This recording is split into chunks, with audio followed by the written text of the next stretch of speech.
Friends, हम लोग force and pressure का चैप्टर पूरा किए हैं और अभी हम लोग समरी और कीवर्ड्स को देखेंगे जो कि बहुत इंपॉर्टेंट होता है हमारे एग्ज़ाम पॉइंट ऑफ व्यू से। क्विक रिवीजन में भी ये बहुत हेल्पफुल होता है। हम लोग इसका समरी को पहले देखते हैं। Force could be a push और पुल। जब हम लोग पुश करते हैं, धक्का देते हैं या फिर अपनी तरफ कोई ऑब्जेक्ट को किसी को भी खींचते हैं तो उस समय फोर्स का उपयोग होता है। तो फोर्स को कहा जाता है तभी फोर्स लग रहा है। Force could be a push और अ पुल, और अ पुश और pull is called force. Then a force arises due to the interaction between two objects. Force तभी अराइज होता है जब इंटरैक्शन होता है दो ऑब्जेक्ट का। जैसे कोई ऑब्जेक्ट रखा हुआ है तो वो खुद ब खुद मूव नहीं करेगा,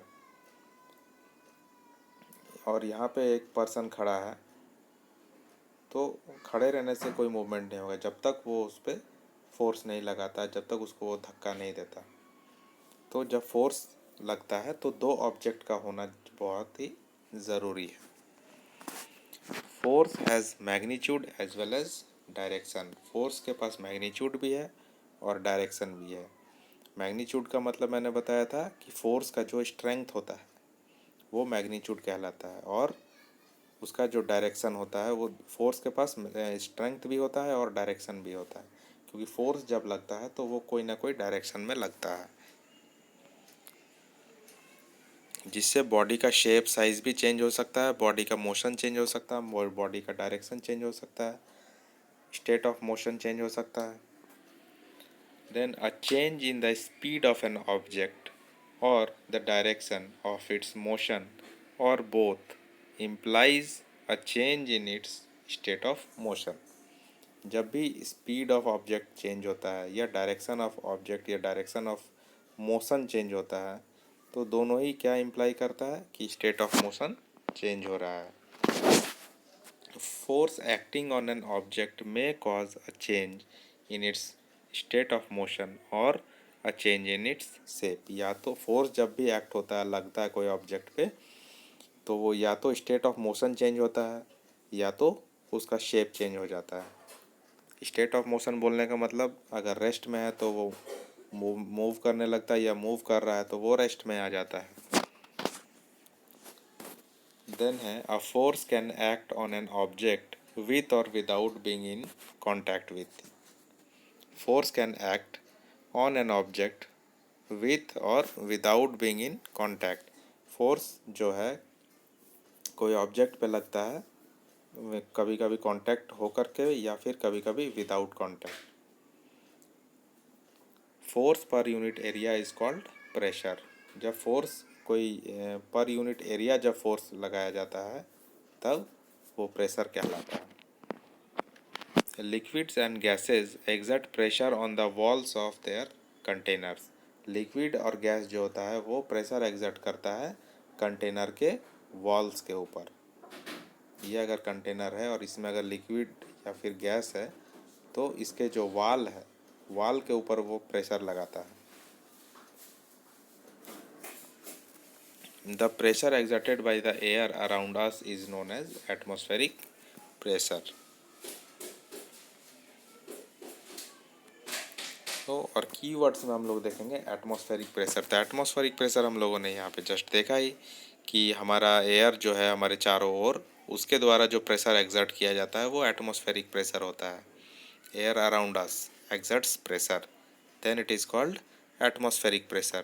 then contact force, जब ऑब्जेक्ट जो है हम लोग कांटेक्ट करते हैं फोर्स अप्लाई करने के लिए, या फिर फोर्स जब एग्जर्ट होता है कांटेक्ट होने के बाद, जैसे कोई बकेट है पानी से भरा हुआ, या उसको हम लोग पिक कर रहे हैं या कोई चीज़ को प्लग कर रहे हैं या फिर किक कर रहे हैं तो कांटेक्ट हो रहा है। तो जब कांटेक्ट होता है और उस टाइम में फोर्स लगता है तो वो कांटेक्ट फोर्स होता है, जिसमें मस्कुलर फोर्स भी आता है। फिर इलेक्ट्रोस्टैटिक फोर्स है। इलेक्ट्रोस्टैटिक फोर्स में क्या होता है कि जब ऑब्जेक्ट चार्ज होता है, कोई चार्ज्ड ऑब्जेक्ट होता है, और वो जब कोई दूसरे ऑब्जेक्ट को फोर्स एक्सर्ट करता है दूसरे ऑब्जेक्ट के साथ, दूसरा ऑब्जेक्ट जो है या तो चार्ज हो सकता है या तो अनचार्ज भी हो सकता है, तो वैसे केस में इलेक्ट्रोस्टैटिक फोर्स कहलाया जाता है। देन फोर्स तो हम लोग जानते हैं, कोई पुश और पुल को फोर्स कह रहे हैं। फ्रिक्शन हम लोग जानते हैं कि फ्रिक्शन जो है ये एक फोर्स का ही एक टाइप है। फोर्स ऑफ फ्रिक्शन बोला जाता है, जो कि मूविंग बॉडी के हमेशा ऑपोजिट डायरेक्शन में लगता है, और वो फ्रिक्शन के वजह से जो उसका मूवमेंट होता है कोई ऑब्जेक्ट का, वो स्लो डाउन हो जाता है या वो रेस्ट में आ जाता है due just because of friction, घर्षण के वजह से। Then gravitational force.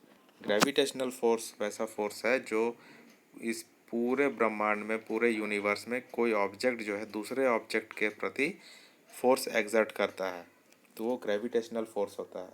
सिर्फ अर्थ जो एग्जर्ट करता है उसको ही ग्रेविटेशनल फोर्स नहीं बोलते हैं, उसको पर्टिकुलरली ग्रेविटी बोलते हैं। अर्थ जो है दूसरे ऑब्जेक्ट को, सारे बॉडीज़ को अपने तरफ अट्रैक्ट करता है, तो उसको ग्रेविटी बोलते हैं। और मैग्नेटिक फोर्स, मैग्नेटिक फोर्स में जब मैग्नेट का यूज़ होता है, जब एक मैग्नेट के ऊपर फोर्स एग्जर्ट करता है बाय नॉट टचिंग इट, जब हम लोग बिना टच कराए हुए मैग्नेट को उसके ऊपर फोर्स एग्जर्ट होता है तो मैग्नेटिक फोर्स कहलाता है, जो कि हम लोग एक्सपेरिमेंट में देखे थे चैप्टर में। तो चैप्टर को भी आप लोग डीपली और लाइन बाय लाइन स्टडी कर सकते हैं, तो वो प्लेलिस्ट में होगा मेरे, और मैं डिस्क्रिप्शन में भी लिंक दे दूँगा, तो आप लोग वीडियोज़ को देखें। देन मस्कुलर फोर्स वो होता है जिसमें हमारे मसल्स का यूज़ होता है। जब हम लोग बेंड होकर के कोई काम कर रहे हैं, फोर्स लगा रहे हैं, तो मस्कुलर फोर्स का यूज़ होता है।